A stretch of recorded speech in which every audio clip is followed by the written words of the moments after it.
Chapter 7 કણોના તંત્ર અને ચાક ગતિ એમાં આપણે બે સદિશોના સદિશ ગુણાકાર કેવી રીતે થાય તેની ચર્ચા કરીએ. તો સૌથી પહેલા આપણને એવું પૂછી શકે કે સદિશ ગુણાકારની વ્યાખ્યા આપી તેના મૂલ્ય અને દિશા કેવી રીતે મળે તે સમજાવો. તો સૌથી પહેલા શું થશે કે ધારો કે મારી પાસે બે સદિશ છે. હવે એ બે સદિશના ગુણાકાર કરવાના હતા, એટલે કે ગુણાકારની વ્યાખ્યા આપવાની તે માટે મારે બે સદિશ કોઈ ધારવા પડે. એ કોઈ બે વચ્ચે મારે શું કરવું પડે? ગુણાકાર. તો એ બંનેનો ગુણાકાર કરીએ તો એને કેવી રીતે લખાય, કેવી રીતે વ્યાખ્યાયિત કરવામાં આવે એ પૂછ્યું છે. અને એની દિશા કેવી રીતે નક્કી કરવામાં આવશે તે, એટલે કે આપણે એ બંનેની આપણે અહીંયા ચર્ચા કરીએ. ઓકે, તો સૌથી પહેલા ધારો કે કોઈ બે સદિશો છે. તો એ બે સદિશો એ અને બી છે. બે સદિશો એ અને બી છે. હવે આ એ અને બી સદિશ છે તો એને તેના સદિશ ગુણાકાર સ્વરૂપે વ્યાખ્યાયિત કરવામાં આવે. સદિશ ગુણાકાર સ્વરૂપે વ્યાખ્યાયિત કરતા. હવે કેવી રીતે કરીશું એને વ્યાખ્યાયિત? તો બે છે તો એનો પ્રોડક્ટ બીજી મળે, એટલે કે એમનો ગુણાકાર બીજો કઈ મળે. તો ધારો કે મારી પાસે એમનો જે જવાબ આવે એ સી છે.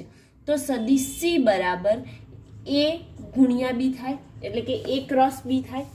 હવે આપણે ભણી ગયા છીએ કે એ ક્રોસ બી જો ક્રોસ પ્રોડક્ટ હોય તો શું લખતા હતા?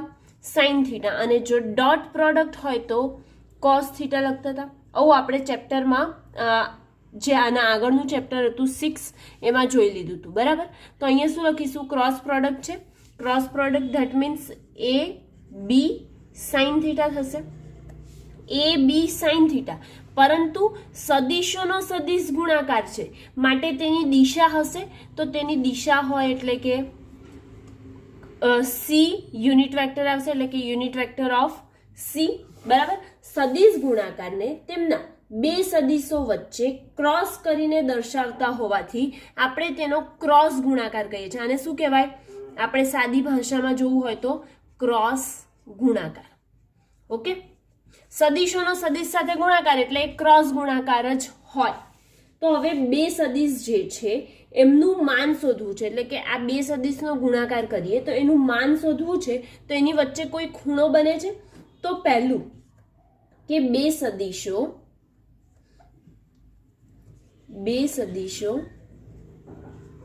જે છે એ અને બી ના ગુણાકારથી મળતો સદિશ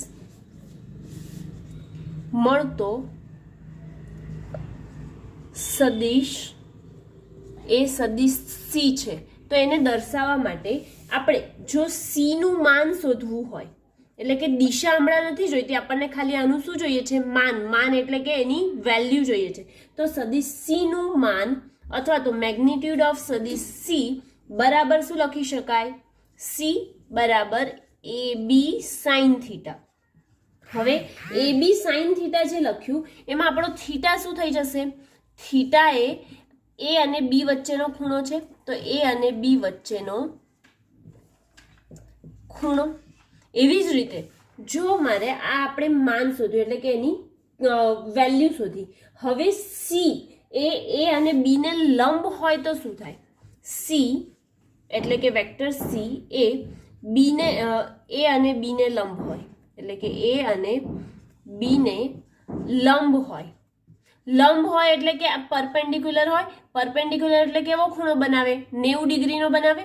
તો 90 ડિગ્રીનો ખૂણો બનાવતો હોય તો સાઇન 90 ની કિંમત શું થઈ જાય? 1 થાય કે ના થાય? થાય ને. તો સાઇન 90 ની કિંમત 1 થાય માટે સી ની વેલ્યુ શું મળે? સી બરાબર એ બી મળે. અને જો સદિશ સી ની દિશા આપણને કોઈક વચ્ચેથી હોય તો હવે એની દિશા કેવી રીતે નક્કી કરવાની? તો સદિશ સી ની દિશા નક્કી ના હોય, એટલે કે ધારો કે આપણો એ જે છે એ આ દિશામાં છે, એવી જ રીતે બી છે એ સપોઝ આ દિશામાં છે. તો સદિશ એ અને સદિશ બી ની દિશા આ છે. તો મારે હવે સી ની દિશા નક્કી કરવી હોય તો હું કેવી રીતે કરું? તો સી ની દિશા નક્કી કરવી હોય તો જમણા હાથના સ્ક્રૂનો નિયમ ઉપયોગ કરવો પડે, જેની માહિતી તમે 10મા ધોરણમાં થોડીક મેળવી લીધી છે. તો એ અને બી છે આપણી પાસે. તો એની જે જમણા હાથના સ્ક્રૂના નિયમથી મેળવીએ તો સદિશ એ અને સદિશ બી ના સમતલને લંબ રેખાની ફરતે જમણા હાથની આંગળીઓને એ થી બી ની તરફ વીંટાળીએ. એટલે કે એ છે એનાથી બી ની તરફ વીંટાળીએ. એ થી બી એટલે આ કઈ દિશા થઈ ગઈ? વિષમઘડી દિશા થઈ. એટલે કે મારો આ જે એ છે, બરાબર, તો એ આમ છે, બી ક્યાં છે? એની ઉપર બાજુ છે. તો બી ઉપર બાજુ છે એટલે કે હું એ સીધો છે, પછી એનાથી હું આમ વીંટાળું એટલે શું થશે? વિષમઘડી દિશા બને છે. વિષમઘડી દિશા બને છે એટલે કે ઉપર જે મને અંગૂઠો મળે છે એ અંગૂઠાની દિશા જે મળી એ શું મળી? તો સદિશ સી ની દિશા મળી. પડી ખબર કે શું કર્યું? સૌથી પહેલા તો મારો આ જે હાથ છે એને જે સદિશ એ ની દિશામાં રાખ્યો. સદિશ એ ની દિશામાં રાખ્યા પછી સદિશ બી ની દિશામાં હું આંગળીઓને આમ વીંટાળું છું. હવે આંગળીઓને વીંટાળું એટલે વિષમઘડી દિશામાં ફરે છે. તો મને અંગૂઠો ક્યાં મળે છે? ઉપર તરફ મળે છે. એટલે કે પુસ્તકના પાનાને લંબ આવતી દિશામાં, એટલે કે બહાર આવતી દિશામાં મળ્યું. અને જે બહાર આવતી દિશા હતી ઉપર બાજુ, એ કોની દિશા હતી? સદિશ સી ની દિશા હતી. અને કેવી હોય? વિષમઘડી દિશા. અહીંયા આપણો મારો અંગૂઠો છે અને આપણે એને આંગળીઓને અહીંયા ફેરવી, બરાબર. તો આ દિશામાં મળે છે. એટલે કે તમે લખી શકો કે સી ની દિશા જમણા હાથના સ્ક્રૂના નિયમ પરથી મેળવી શકાય. હવે સ્ક્રૂ એમ કેમ લખ્યું? તો સ્ક્રૂ એટલે કે સ્ક્રૂ જો વિષમઘડી દિશામાં આપણે ફેરવીએ, તમારી પાસે કોઈ પણ સ્ક્રૂ છે એને વિષમઘડી દિશામાં એટલે કે આમ ફેરવશો, આ ડાયરેક્શનમાં ફેરવશો ને, સ્ક્રૂ હશે તો સ્ક્રૂ હશે એટલે એને આમ ફેરવશો, ઉપરથી આમ ફેરવશો. ઉપર ફેરવીએ એટલે શું થશે? ઉપર બાજુ ચડશે એટલે કે બહાર તરફ આવશે. તો એ જ દિશા આપણી આવી. અને જો સ્ક્રૂને સમઘડી દિશામાં ફેરવવામાં આવે એટલે કે આમ અંદર આંટા ચડાવવામાં આવે તો એ અંદર તરફ જાય કે ના જાય? અંદર તરફ જાય. માટે એ જે જમણા હાથના સ્ક્રૂના નિયમ મુજબ ઉપર જાય છે કે નીચે એ પ્રમાણે એની દિશા નક્કી કરી શકીએ છીએ. તો એ અને બીને સમતલને લંબ રાખી તેમની જમણા હાથની આંગળીઓને વાળવામાં આવે બી તરફ. તો જે દિશા મળે છે ક્યાં મળે છે? લંબને બહાર આવતી દિશામાં મળે છે. અને જે અંગૂઠાની દિશા હશે તે આપણા સી ની દિશા મળે. એટલે કે એ બંનેના ગુણાકારની દિશા મળે. સી બરાબર એ ક્રોસ બી એની દિશા મળી. ઓકે, આમ જે સદિશોના ગુણાકારની વ્યાખ્યા અને એની દિશા કેવી રીતે નક્કી કરી શકાય? દિશા લંબ હોય તો આપણે ખબર છે, પરંતુ જો એકબીજાને લંબ ના હોય તો એની દિશા જમણા હાથના સ્ક્રૂના નિયમ પરથી મેળવી શકે છે. એની સાથે આ પ્રશ્ન જો જોવા જઈએ તો અહીં કમ્પ્લીટ થાય છે. એ સદિશોના સદિશ ગુણાકારમાં જ આપણે સદિશ ગુણાકારના ગુણધર્મો જોઈએ. તો હવે જે સદિશ ગુણાકારના ગુણધર્મો છે તો એમાં નિયમો આવે. એના આપણે સાંભળ્યું છે, ગણિતમાં ભણી ગયા છે, ક્રમનો નિયમ, વિભાજનનો નિયમ, એ બધા નિયમો ભણ્યા છે. તો હવે સદિશ ગુણાકારમાં એ નિયમોનું પાલન થાય છે કે નથી થતું તે જોઈએ. તો સદિશ ગુણાકાર જ્યારે કરીએ ત્યારે ક્રમના નિયમનું પાલન થતું નથી. કેવી રીતે નથી થતું તે આપણે જોઈએ, બરાબર. સદિશ ગુણાકારમાં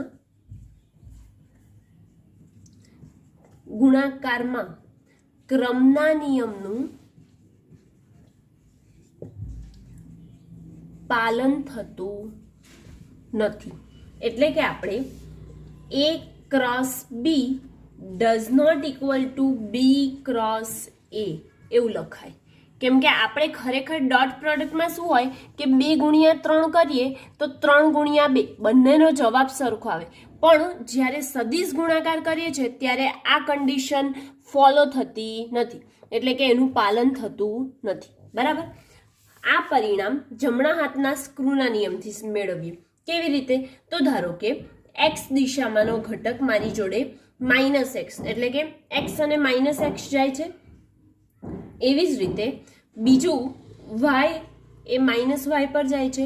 અને તેવી જ રીતે ઝેડ જે છે એ કોના પર જાય છે? માઇનસ ઝેડ પર જાય છે. એટલે કે સદિશ ગુણાકારની અન્ય જે રસપ્રદ પરાવર્તન હેઠળ જે થાય છે, તો આનું પરાવર્તન જોઈએ તો માઇનસમાં આવે, આનું પરાવર્તન જોઈએ તો આ પણ માઇનસ વાયમાં આવે, અને ઝેડનું પરાવર્તન જોઈએ તો માઇનસ ઝેડ મળે. એટલે કે ધેટ મીન્સ એના પ્રતિબિંબ મળે. પરાવર્તન એટલે પ્રતિબિંબ સ્વરૂપે મળ્યું ને. જો આ બાજુ પોઝિટિવ છે તો એનાથી આપણને આ બાજુ કેવું દેખાય? ઉલટું જોવાય કે ના જોવાય? જોવાય. માટે એનું પ્રતિબિંબ મળે છે. તો હવે આપણી પાસે બે ઘટક હતા. કઈ બે રાશિ? ભૌતિક રાશિ લીધી, એ અને બી. તો એ બે રાશિ છે જે ભૌતિક રાશિ, તો એના પ્રતિબિંબ જોઈએ તો પણ આપણને શું મળે? સદિશ એ થી માઇનસ સદિશ એ મળે. તેવી જ રીતે જો સદિશ બી હોય તો શું મળે? માઇનસ સદિશ બી મળે. બરાબર. તો એ ક્રોસ બી જ્યારે કરીએ, હવે આમનો હું ગુણાકાર કરું તો એ ક્રોસ બી કરું તો પરાવર્તન વિભાજનનો નિયમ પાલન થાય કે નહીં આપણને ખબર પડશે. તો એ ક્રોસ બી જ્યારે કરીએ છીએ તો હું અહીંયા શું મૂકીશ પ્રતિબિંબ સ્વરૂપે? માઇનસ એ ક્રોસ માઇનસ સદિશ બી. તો માઇનસ માઇનસ પ્લસ થઈ જાય એટલે કે એ ક્રોસ સદિશ બી મળે. તો આના ઉપરથી આપણે જોઈ શકીએ છીએ કે આમ એ ક્રોસ બી પરાવર્તનમાં સંજ્ઞા બદલાઈ શકતી નથી, એની કોઈ સંજ્ઞા બદલાતી નથી. માટે તે વિભાજનના નિયમનું શું કરી શકે છે? પાલન કરી શકે છે એવું કહી શકાય. તો હવે વિભાજનનો નિયમ પણ અહીં લખી શકીએ. પરાવર્તન લખ્યું, ક્રમનો નિયમ લખ્યો અને વિભાજનનો નિયમ. તો વિભાજનના નિયમમાં એ શું થશે? જો મારી પાસે વિભાજનના નિયમમાં હંમેશા 3 રાશિ હોય, તો એ બી અને સી રાશિ છે, તો એ ક્રોસ બી પ્લસ સી છે. તો એકવાર આને આની જોડે ગુણીશું અને એકવાર આની જોડે, એટલે શું થઈ જશે? એ ક્રોસ બી પ્લસની નિશાની વચ્ચે એ ક્રોસ સી. એટલે કે અહીંયા પણ વિભાજનનો નિયમ ફોલો થાય છે, એટલે કે પાલન થાય છે એવું બતાવી શકીએ. શેનાથી? જે બે સદિશ ગુણાકારના ગુણધર્મો છે એના ઉપરથી ક્રમનો નિયમ, પરાવર્તન અને વિભાજનનો નિયમ આપણે અહીંયા દર્શાવ્યો. બરાબર. અને એની સાથે સદિશ ગુણાકારના ગુણધર્મો અહીં કમ્પ્લીટ થાય છે. સદિશ ગુણાકારના ગુણધર્મો જોયા, એમાં જ સદિશ ગુણાકાર જે છે તે સમાંતર અને લંબ સદિશોના સદિશ ગુણાકાર માટે જોઈએ. શેના માટે? જે સદિશ ગુણાકાર છે તે કોના માટે? સમાંતર અને લંબ સદિશોના સદિશ ગુણાકાર માટે જોઈએ. તો હવે સમાંતર હશે તો સમાંતર એટલે કે આમ બે ઊભી લીટી કરીએ એટલે સમાંતર. એકની જોડે જે એકની દિશામાં છે એની જ દિશામાં બીજો સદિશ છે એને કેવો કહેવાય? સમાંતર સદિશ. પણ જો લંબ સદિશ એટલે કે એકબીજા જોડે એ લોકો 90નો ખૂણો બનાવે એવો સદિશ એટલે કયો થશે? લંબ સદિશ. તો સમાંતર હોય તો એની વચ્ચે કોઈ ખૂણો બને છે કે નથી બનતો? ના. એ અને બી આ બંને એકબીજાને સમાંતર છે તો એના વચ્ચે ખૂણો બનતો નથી. જ્યારે આ બંને એકબીજાને લંબ હશે તો એમની વચ્ચે ખૂણો બને છે કે નથી બનતો? હા, ખૂણો બને છે. કેટલાનો? 90 ડિગ્રીનો ખૂણો બને છે. તો આના પરથી આપણે લખીએ કે જો બે સદિશો એકબીજાને સમાંતર હોય તો થીટા બરાબર 0 મળે. અને જો પ્રતિ સમાંતર, હવે પ્રતિ સમાંતરનો અર્થ આપણે જોઈ ગયા છે ચોથા ચેપ્ટરમાં, પણ તો પણ હજી સમજાવી દઉં કે ધારો કે મારી પાસે સદિશ એ છે એ આ દિશામાં જતો હોય અને સદિશ બી છે એનાથી એક્ઝેક્ટલી ઓપોઝિટ ડાયરેક્શનમાં જતો હોય તો આ બંનેની દિશા વિરુદ્ધ છે તો એ બંને કેવા સદિશ કહેવાશે? પ્રતિ સમાંતર. અને સમાંતર સદિશ તો આપણે જાણીએ છીએ કે બંનેની દિશા કેવી હશે? સમાન હશે. બરાબર. એટલે કે પ્રતિ સમાંતર અને સમાંતરનો અર્થ અહીંયા ખબર હોવી જોઈએ. જો પ્રતિ સમાંતર હશે તો થીટા બરાબર કેટલું લેવું પડશે? 180 ડિગ્રી લેવું પડશે. તો આપણે ભણી ગયા કે જો સમાંતર અને પ્રતિ સમાંતર હશે તો આપણી પાસે બે સદિશોના ગુણાકાર કરીએ તો સદિશ એ ક્રોસ સદિશ એ કરું એટલે કે મારી પાસે બંને એક સેમ રાશિ છે તો એ બંનેના હું ગુણાકાર કરું તો એ ક્રોસ એ કરું તો શું મળશે? એ સાઇન થીટા મળે. બરાબર. થીટાની કિંમત કેટલી મૂકીશું? જો સમાંતર હોય તો 0 મૂકીશું. તો a સ્ક્વેર કરું ને, a ગુણ્યા a એટલે a સ્ક્વેર. સાઇન 0, સાઇન 0 ની કિંમત કેટલી આવે ગાઈસ? સાઇન 0 એટલે 0, માટે અહીંયા શું આવશે? a ક્રોસ a 0 આવશે. બરાબર. તો આના ઉપરથી કહી શકીએ કે 0 એ શૂન્ય સદિશ છે, એટલે કે શૂન્ય માનવાળો સદિશ છે. હવે આપણે એકમ સદિશોની ચર્ચા કરીએ. એકમ સદિશો એટલે એ પણ જોઈ ગયા છે, આઈ, જે અને કે. એને આપણે શું કહીએ છીએ? એકમ સદિશો કહીએ છીએ. તો આઈ એ એક્સ દિશામાંનો, જે એ વાય દિશામાંનો અને કે એ ઝેડ દિશામાંના એકમ સદિશો છે. તો હવે એકમ સદિશો આઈ, જે, કે માટે તો હું જો આઈ ક્રોસ આઈ એટલે કે એકમ સદિશ જોડે જ એનો એ એકમ સદિશ ગુણી કાઢું, એટલે કે ક્રોસ પ્રોડક્ટ કરું, સદિશોનો સદિશ ગુણાકાર કરું, તો મને શું મળે? જવાબ 0 મળે. એવી જ રીતે જો હું આઈ ક્રોસ જે આયા આપણે જેની વારી આવી ને, તો જે ક્રોસ જે કરું તો પણ મને શું મળે? 0. અને જો હું કે ક્રોસ કે કરું તો પણ જવાબ મને 0 મળે. એટલે કે એક્સ દિશામાંના જે એકમ સદિશ છે એનો એક્સ દિશામાંના ઘટક જોડે જ ગુણાકાર કરું, એટલે કે ક્રોસ ગુણાકાર કરું, તો જવાબ કેવો મળે છે? 0 મળે છે. એવી જ રીતે વાય દિશામાંના એકમ સદિશનો વાય દિશામાંના જ એકમ સદિશ સાથે જો ગુણાકાર કરું તો એમાં પણ મને શું મળે છે? 0. અને કે દિશામાંનો જે એટલે કે ઝેડ દિશામાંનો જે એકમ સદિશ છે એનો જ ઝેડ દિશામાંના એકમ સદિશ સાથે ગુણાકાર કરું તો પણ મને જવાબ 0 મળે છે. પરંતુ એક્ઝેક્ટલી ઓપોઝિટ શેમાં થાય છે? ડોટ પ્રોડક્ટમાં. ડોટ પ્રોડક્ટ આપણે શીખી ગયા છે. શેમાં? ચેપ્ટર 6માં જોઈ લીધું છે. જો હું ડોટ પ્રોડક્ટ કરું તો મને આઈ ડોટ આઈ કરું તો શું મળે? 1 મળે. તેવી જ રીતે જે ડોટ જે કરું તો 1 મળે, અને કે ડોટ કે કરું તો પણ શું મળે છે? 1 મળે છે. આ આપણે ચેપ્ટર 6માં જોઈ લીધું છે. ઓકે, હવે આપણે જોઈએ આગળ કે હું જો આપણે તો એક્સ દિશામાંના ઘટકને એક્સ દિશામાંના ઘટક સાથે જ ગુણાકાર કર્યો, ક્રોસ ગુણાકાર. પણ જો હું એક્સ દિશામાંનો એક ઘટક લઉં અને એક ઘટક વાય દિશામાંનો લઉં, એમનો હું ક્રોસ ગુણાકાર કરું તો શું મળે મને? તેવી જ રીતે જો હું જે દિશામાંનો એટલે કે વાય દિશામાંનો ઘટક લઉં અને એનો હું કે ઝેડ દિશામાંના ઘટક સાથે ગુણાકાર કરું, એટલે કે ક્રોસ ગુણાકાર કરું તો શું મળે? અને ઝેડ દિશામાંનો લઉં અને એના આઈ દિશા એટલે કે જે એકમ સદિશ આઈ છે એના જોડે હું ગુણાકાર કરું, ક્રોસ ગુણાકાર, તો શું મળે તે આપણે જોઈએ. હવે આનો જવાબ કેવી રીતે મેળવીએ? તો હું અહીંયા એક સર્કલ બનાવું છું. આઈ છે મારી પાસે, આ બાજુ જે છે અને આ બાજુ મારી પાસે કે છે. હવે મારે શું જોઈએ છે? આઈ ક્રોસ જે જોઈએ છે. તો હું આઈથી જે જઉં, આઈથી જે જઉં છું એટલે કે મારી દિશા કઈ છે? સમઘડી કે વિષમઘડી? સમઘડી છે. બરાબર. તો સમઘડી છે તો આઈથી જે જઉં છું તો એના પછીનો સદિશ મારો જવાબ કહેવાય. શું? ફરીથી બોલું કે જો મારે આઈ ક્રોસ જે જવું છે એટલે કે હું આઈથી જે પર જઈશ, આઈથી જે પર જઈશ તો એના પછી જે આવે એ મારો જવાબ કહેવાય, એટલે કે એના પછી વાળો એકમ સદિશ મારો જવાબ. તો જે પછી શું આવે છે? કે આવે છે, એટલે કે મારો જવાબ કહેવાય. હવે મને શું કહે છે કે જે ક્રોસ કે, તો હું જેથી કે જઉં તો જેથી કે જતા જતા મારે એના પછીનો સદિશ શું આવે છે? આઈ આવે છે કે બીજો કોઈ આવે છે? આઈ આવે છે. તો મારો જવાબ શું આવશે? આઈ આવશે. એવી જ રીતે ત્રીજું કે ક્રોસ આઈ છે, તો કે પછી હું આઈ પર જઉં તો આ પણ સમઘડી દિશા જ છે. આખી સમઘડી દિશા ફરી કે ના ફરી? ફરી. તો સમઘડી દિશા છે તો કે પછી કે ક્રોસ આઈ કરીએ તો એના પછીનો ઘટક આપણો જવાબ કહેવાય. એના પછીનો ઘટક શું છે? જે છે, માટે આપણો જવાબ શું આવ્યો? જે.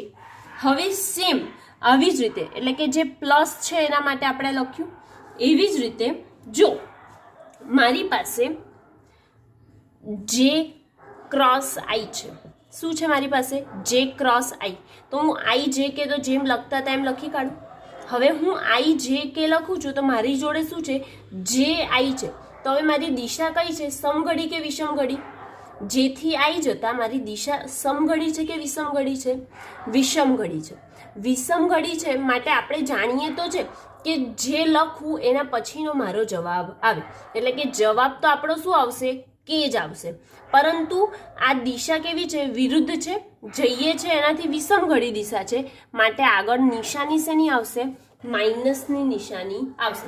પડે છે ખબર શું બોલી હું? જોઈ લો એકવાર વિષમઘડી માટે ફરીથી, કે જો મારી પાસે ઘટક જેથી આવી જાય છે, એટલે કે જેથી આવી છે એટલે જે આવી છે તો એના પછીનો મારો જવાબ આવે, એટલે કે છે એ મારો જવાબ. પરંતુ આપણે જઈએ છીએ કઈ દિશામાં, વિષમઘડી દિશામાં. જો વિષમઘડી દિશામાં જતા હોઈએ તો આગળ શેની નિશાની લગાવવાની હોય, માઇનસની. એટલે કે આ ચકરડું આપણે જે પ્લસ માટે સમઘડી દિશામાં હતું તો માઇનસની સાઇન આવશે જો વિષમઘડી દિશામાં ફરશે તો. બરાબર? એટલે કે અહીંયા આ સર્કલ પરથી આપણે વ્યવસ્થિત જોઈ શકીએ છીએ કે આપણને કોઈ ભૂલ ના પડે. જો આવો કોઈ પ્રશ્ન આવે અને આપણને લાગે કે મને ભૂલ થશે તો આપણે આ સર્કલ બનાવી દેવાનું, એટલે કોઈ ભૂલ થવાના ચાન્સીસ નહીં. ઓકે, હવે આપણે લંબ માટે જોઈએ. બરાબર? તો લંબ ઘટક માટે શું થશે તેની ચર્ચા કરીશું. તો જો મારી પાસે બે છે, કયા સદિશ? સદિશ એ અને સદિશ બી એકબીજાને લંબ છે. લંબ હોય તો અહીં આપણે જોઈ ગયા કયો ખૂણો બને, 90 ડિગ્રીનો ખૂણો બને. તો થીટા બરાબર કેટલું લખી દઈએ આપણે, 90 ડિગ્રી. તો થીટા બરાબર 90 ડિગ્રી હોય તો સાઇન 90 આવે ને, અહીં આપણે સાઇન 90 નો યુઝ કરીએ તો આપણું સૂત્ર શું છે, a ક્રોસ બી બરાબર એ બી સાઇન થીટા. હવે એ બી સાઇન થીટા છે તો થીટા બરાબર કેટલું મૂકવાનું છે, 90. તો એ બી સાઇન 90. સાઇન 90 ની કિંમત આપણે જાણીએ કેટલી આવે, 1 આવે. તો આપણો જવાબ શું આવ્યો, એ બી આવ્યો. ઓકે, તો આમ જો એનો પણ આપણે એકમ સદિશથી જવાબ મેળવવો હોય તો કેવી રીતે મેળવીએ? એકમ સદિશથી આપણે એનો જવાબ મેળવીએ તો જોઈએ. એકમ સદિશ આપણી પાસે આઈ, જે અને કે છે. હવે એકમ સદિશ આઈ, જે, કે હોય તો આઈ ક્રોસ જે કરીએ. શું કરીએ છીએ? આઈ ક્રોસ જે કરીએ તો આઈ જે અને સાઇન 90 થાય. સાઇન 90 ની કિંમત તો 1 થઈ ગઈ અને આઈ અને જે, તો આઈ ની કિંમત 1 ગુણ્યા 1 કરીએ તો આ બંનેનો મેગ્નિટ્યુડ છે માટે 1 ગુણ્યા 1 ગુણ્યા 1 એટલે જવાબ કેટલો આવશે, 1 આવે. ઓકે, આમ જો આઈ ક્રોસ જે કરીએ તો જવાબ જમણા હાથના સ્ક્રૂના નિયમ પરથી આપણને સદિશ કે ની દિશા બતાવે છે. અહીં જોયું ને આપણે કે આઈ ક્રોસ જે કરીએ તો સદિશ કે ની દિશા બતાવે છે જમણા હાથના નિયમ પરથી. અને જો તેવી જ રીતે એનાથી વિષમઘડી દિશામાં જઈએ તો એના પછીનો ઘટક તો મળે આપણને, પરંતુ તેની દિશા વિષમઘડી હોવાથી એની નિશાની શેની આવશે, માઇનસની આવશે. આમ સદિશોના ગુણાકારમાં જે સમાંતર અને લંબ સદિશોના સદિશ ગુણાકાર હતા એ અહીંયા કમ્પ્લીટ થાય છે.